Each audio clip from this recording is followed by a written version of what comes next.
ಮುನಿರತ್ನ ವಿರುದ್ಧ ಎಫ್ಐಆರ್ ಆಗ್ತಾ ಇದ್ದಂತೆ ಕೇಸ್ ಪೊಲಿಟಿಕಲ್ ಆಂಗಲ್ ಪಡೆದಿದೆ. ಶಾಸಕ ಮುನಿರತ್ನ ಪ್ರಕರಣ ರಾಜ್ಯ ಸರ್ಕಾರಕ್ಕೆ ದೊಡ್ಡ ಬ್ರಹ್ಮಾಸ್ತ್ರ ಸಿಕ್ಕಂತಾಗಿದೆ.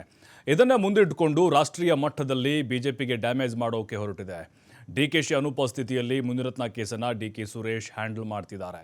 ಅದಕ್ಕಿಂತ ಜಾಸ್ತಿ ಸಿಎಂ ಸಿದ್ದರಾಮಯ್ಯ ನೇರವಾಗಿ ಫೀಲ್ಡ್ಗೆ ಇಳಿದಿದ್ದು ಬೆಂಗಳೂರು ಗ್ರಾಮಾಂತರ ಸೋಲಿನ ಸೇಡಿಗೆ ಸೆಡ್ಡು ಹೊಡೆದಿದ್ದಾರೆ.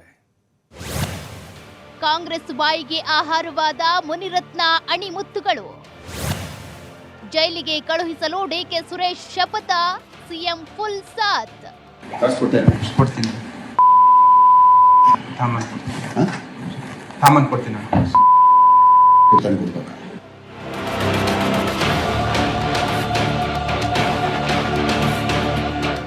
ಏನು ಧ್ವನಿ ಯಾರು ಬೇಕು, ಈ ಆರೋಪಗಳೆಲ್ಲ ಸತ್ಯಕ್ಕೆ ದೂರವಾಗಿರ್ತಕ್ಕಂಥದ್ದು. ಬಿಜೆಪಿ ಶಾಸಕ ಮುನಿರತ್ನ ಬಾಯಿಂದ ಉದುರಿದೆ ಎನ್ನಲಾಗ್ತಿರೋ ಅಣಿಮುತ್ತುಗಳು ಈಗ ರಾಜಕೀಯ ತಿರುವು ಪಡೆದಿವೆ.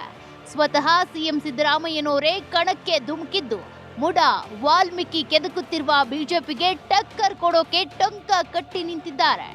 ಕಾವೇರಿ ನಿವಾಸದಲ್ಲಿ ದೂರುದಾರ ಚಲುವರಾಜು ಹಾಗೂ ವೇಲು ನಾಯ್ಕರನ್ನ ಮೀಟ್ ಮಾಡಿ ಮುನಿರತ್ನ ವಿರುದ್ಧ ಕ್ರಮ ಕೈಗೊಳ್ಳುವ ಭರವಸೆ ಕೊಟ್ಟಿದ್ದಾರೆ. ಅಷ್ಟೇ ಅಲ್ಲ, ಸುದೀರ್ಘವಾಗಿ ಟ್ವೀಟ್ ಮಾಡಿರುವ ಸಿಎಂ ಸಿದ್ದರಾಮಯ್ಯ ಬಿಜೆಪಿಗೆ ಸಂಸ್ಕೃತಿ ಪಾಠ ಮಾಡಿದ್ದಾರೆ.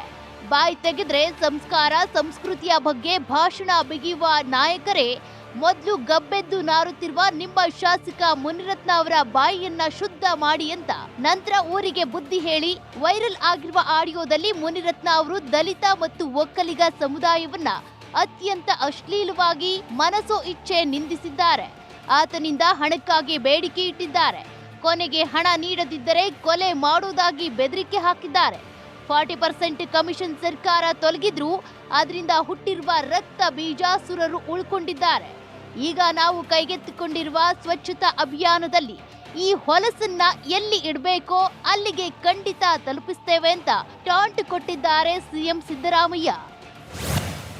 ಗ್ರಾಮಾಂತರ ಸೋಲಿಗೆ ಸೇಡು ತೀರಿಸಿಕೊಳ್ಳುವ ಟೈಮ್ ಬಂತ. ಮುನಿರತ್ನನನ್ನ ಜೈಲಿಗೆ ಕಳುಹಿಸಿ ಡಿಕೆಶಿಯಿಂದ ತಮ್ಮನಿಗೆ ಗಿಫ್ಟ್. ಇನ್ನು ಮುನಿರತ್ನ ಪ್ರಕರಣವನ್ನ ಕಾಂಗ್ರೆಸ್ಗಿಂತ ಹೆಚ್ಚಾಗಿ ಡಿಕೆ ಬ್ರದರ್ಸ್ ಗಂಭೀರವಾಗಿ ತೆಗೆದುಕೊಂಡಿದ್ದಾರೆ. ಯಾಕಂದ್ರೆ ಬೆಂಗಳೂರು ಗ್ರಾಮಾಂತರದಲ್ಲಿ ಸಹೋದರನ ಸೋಲನ್ನ ಅರಗಿಸಿಕೊಳ್ಳೋಕೆ ಡಿಕೆ ಶಿವಕುಮಾರ್ಗೆ ಆಗ್ತಿಲ್ಲ. ಮುನಿರತ್ನ ಸ್ಪರ್ಧಿಸುವ RR ನಗರದಲ್ಲಿ ಹೆಚ್ಚಿನ ಲೀಡ್ ಕೊಡಿಸಿದ್ರು.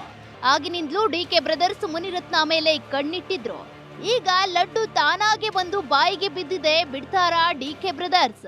ಸಾರ್ವಜನಿಕವಾಗಿ ಒಬ್ಬ ಜವಾಬ್ದಾರಿಯುತ ಸ್ಥಾನದಲ್ಲಿರ್ತಕ್ಕಂಥ ಮಾಜಿ ಮಂತ್ರಿಗಳು, ಬಿಜೆಪಿಯ ನಾಯಕರು, ರಾಜರಾಜೇಶ್ವರಿ ವಿಧಾನಸಭಾ ಕ್ಷೇತ್ರದ ಶಾಸಕರಾದವರು ಬಹಳ ಕೀಳು ದರ್ಜೆಯ ಪದಗಳನ್ನ, ಕೀಳು ಅಂತ ಹೇಳಿದ್ರೆ ಅದಕ್ಕಿನ್ನ ಕೀಳಾದ ಪದಗಳನ್ನ ಯಾರೂ ಕೂಡ ಉಪಯೋಗಿಸ್ಲಿಕ್ಕೆ ಸಾಧ್ಯ ಇಲ್ಲ. ವಿದ್ಯಾವಂತರಾಗ್ಲಿ ಯಾವುದೇ ಪದಗಳನ್ನ ಇವತ್ತು ರಾಜ್ಯದ ಜನ ಕೇಳುವಂತ ಒಂದು ವ್ಯವಸ್ಥೆಯನ್ನ ನಿರ್ಮಾಣ ಮಾಡಿ, ಒಂದ್ ಕಡೆ ರಾಮನ್ ಜಪ, ಒಂದ್ ಕಡೆ ಸಂಸ್ಕೃತಿ ಜಪ. ಒಬ್ಬ ಭಾರತೀಯ ಜನತಾ ಪಕ್ಷದ ನಾಯಕರು ಕೂಡ ಹೇಳಿಕೆಗಳನ್ನ ಬಿಡುಗಡೆ ಮಾಡಲಿಲ್ಲ. ಅವರನ್ನ ಇಷ್ಟೊತ್ತಾಗಲೇ ಡಿಸ್ಮಿಸ್ ಮಾಡಬೇಕಾಗಿತ್ತು. ಇಡೀ ದೇಶ ಬೆಚ್ಚು ಬೀಳುವಂತ ಪದಗಳನ್ನ ಇವತ್ತು ಒಬ್ಬ ಮಾಜಿ ಮಂತ್ರಿಗಳು, ಭಾರತೀಯ ಜನತಾ ಪಕ್ಷದ ನಾಯಕರು ಮಾಡಿರ್ತಕ್ಕಂಥದ್ದು ಎಷ್ಟು ಸರಿ ಅಂತಕ್ಕಂಥದ್ದನ್ನ ಇವತ್ತು ನಾವುಗಳು ಪ್ರಶ್ನೆಯನ್ನ ಮಾಡಬೇಕಾಗ್ತದೆ. ವಿರೋಧ ಪಕ್ಷದ ನಾಯಕರು, ರಾಜ್ಯಾಧ್ಯಕ್ಷರು ಮತ್ತು ಛಲವಾದಿ ನಾರಾಯಣ ಸ್ವಾಮಿ ಅವರು ಹೋರಾಟ ಪ್ರಾರಂಭ ಮಾಡಬೇಕು. ನಿಮಗಾದ ಅವಮಾನವನ್ನ ಅಶೋಕ್ ರವರು ನಿಮ್ಮ ಸಮುದಾಯದ ತಾಯಂದಿರನ್ನ ಏನು ಸಂಬೋಧನೆ ಮಾಡಿದರೆ ಅದಕ್ಕೆ ನೀವು ಉತ್ತರವನ್ನ ಕೊಡಬೇಕು. ಇನ್ನು ಸಚಿವರು, ಶಾಸಕರು, ಮಾಜಿ ಶಾಸಕರು, ವಿಧಾನ ಪರಿಷತ್ ಸದಸ್ಯರು ಲೈನ್ ಆಗಿ ಮುನಿರತ್ನ ಮೇಲೆ ಮುಗಿಬಿದ್ದಿದ್ದಾರೆ. ಇದಾಗಿನಿಂದನೂ ಮೋಸ, ವಂಚನೆ, ದರೋಡೆ, ಬೆದರಿಕೆ ಇಂಥ ವೃತ್ತಿ ಮಾಡಿಕೊಂಡಿರೋ ಹಿನ್ನೆಲೆ ಉಳ್ಳವನಾಗಿತ್ತು. ಇತ್ತೀಚೆಗೆ ರಾಜ್ಯದಲ್ಲಿ ಕೆಲವೊಂದು ದುಷ್ಟಶಕ್ತಿಗಳು ಹಣ ಮತ್ತು ತೋಲ್ಬಲದಿಂದ ಮಾತ್ರನೇ, ಅಂದರೆ ಪರಪ್ಪನ ಅಗ್ರಹಾರದಲ್ಲಿ ಕಾಯಂ ನಿವಾಸಿಗಳಾಗಿ ಆಗಬೇಕಾದ ಕೆಲವು ಜನರು ಹಣ ಮತ್ತು ತೋಲ್ಬಳನ ಚುನಾವಣೆಯಲ್ಲಿ ಬಳಸಿ ವಿಧಾನಸಭೆ ಪ್ರವೇಶಗಿಡಿಸಿರೋ ಕೆಲವೊಂದು ವ್ಯಕ್ತಿಗಳಲ್ಲಿ ಈತ ಪ್ರಥಮ ಸ್ಥಾನದಲ್ಲಿದ್ದಾನೆ ಅಂತ ತಿಳಿದು ಬಂತು. ಯಾರೇ ಆಗಿರಲಿ, ಯಾವುದೇ ಪಕ್ಷ ಆಗಿರಲಿ, ಮಹಿಳೆಯರ ಬಗ್ಗೆ ಈ ರೀತಿ ಮಾತಾಡೋದು ತಪ್ಪೇ. ಸೊ ನಾನು ಏನು ಬಯಸ್ತೀನಿ ಅಂದರೆ, ಹಿಂದೆನೂ ಅಷ್ಟೇ ಅನೇಕ ಘಟನೆಗಳಿದೆ, ನಾನು ಅದ್ರ ಬಗ್ಗೆ ಚರ್ಚೆ ಮಾಡೋಕ್ಕೆ ಹೋಗಲ್ಲ. ವಿಶೇಷವಾಗಿ ಈ ರೀತಿ ಮಾತಾಡೋದು ಒಬ್ಬ ಜವಾಬ್ದಾರಿ ಇರುವಂಥ ಒಬ್ಬ ಶಾಸಕರು ಈ ರೀತಿ ಮಾತಾಡಬಾರ್ದು. ಯಾಕಂದರೆ ರೋಲ್ ಮಾಡೆಲ್ ಅಂತ ಕರೀತಾರೆ. It is bad. ಅದ್ರ ಬಗ್ಗೆ ಮಾತಾಡೋಕ್ಕೂ ಆಗಲ್ಲ ಇಲ್ಲಿ ಮೈಕಲ್ಲಿ. ಸೊ ಸೂಕ್ತ ಕ್ರಮ ತಗೋಬೇಕು. ಅದು ಇದಕ್ಕಿಂತ ಹೆಚ್ಚು ನಾನು ಮಾತಾಡ್ಲಿಕ್ಕೆ ಹೋಗಲ್ಲ. ಕಾಂಗ್ರೆಸ್ ಆರೋಪಕ್ಕೆ ಬಿಜೆಪಿನೂ ರಿಯಾಕ್ಷನ್ ಕೊಟ್ಟಿದೆ. ಆರೋಪ ಬಂದ ತಕ್ಷಣ ಸಸ್ಪೆಂಡ್ ಮಾಡೋದಕ್ಕೆ ಆಗುತ್ತಾ ಅಂತ ಮಹೇಶ್ ತೆಂಗಿನಕಾಯಿ ಪ್ರತಿಕ್ರಿಯಿಸಿದ್ದಾರೆ.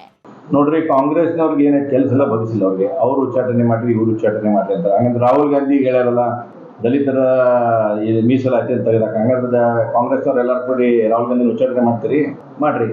ಎರಡನೇ ಮುನಿರತ್ನ ಅವ್ರು ಹೇಳಿಕೆಗೆ ಸಂಬಂಧಪಟ್ಟಂಗೆ ನಿಮ್ಗೆ ಆ ಥರ ಏನಿದ್ರೆ ಸರ್ಕಾರ ನಿಮ್ದೇ ಐತಿ. ಕಾಂಗ್ರೆಸ್ ಪಾರ್ಟಿ ಸರ್ಕಾರ ಐತಿ ರಾಜ್ಯದಾಗ, ಗೃಹ ಸಚಿವರು ನಿಮ್ಮವರು ಅದೇರಿ. ತನಿಖೆ ಮಾಡಿರಿ. ತನಿಖೆ ಮಾಡಿದ್ಮೇಲೆ ಏನು ಸತ್ಯತೆ ಹೊರಗೆ ಬರುತ್ತೆ. ಇವತ್ತು ಮೂಢ ಹಗರಣ, ವಾಲ್ಮೀಕಿ ಹಗರಣದಲ್ಲಿ ಯಾರು ಸಿಕ್ಕೊಂಡಾರ ಅವ್ನು ಉಚ್ಚಾಟನೆ ಮಾಡ್ತೀರಿ. ಈಗ ಸದ್ಯ ಶಾಸಕ ಮುನಿರತ್ನ ಅರೆಸ್ಟ್ ಆಗಿರೋದ್ರಿಂದ ಹಳೆ ಪ್ರಕರಣಗಳೆಲ್ಲ ಹೊರಗೆ ಬರೋ ಸಾಧ್ಯತೆ ಇದೆ.